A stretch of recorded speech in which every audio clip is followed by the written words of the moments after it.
It's a fantastic working environment for staff.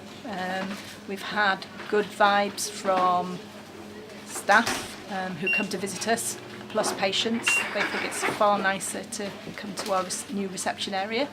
It's a combined department now, whereas previously we had activities in separate rooms. We've combined dispensary and our bulk distribution for wards and staff, wards and products. And clinics. We've had a new robot. The last robot was 15 years old, so it was becoming a bit tired. Our new robot is much faster, it's much quieter, and is a lot faster because we have fewer conveyors, because the department was actually built around the robot. So all the designs have been centred around there, so it's very efficient. For staff, it's bright, it's cool.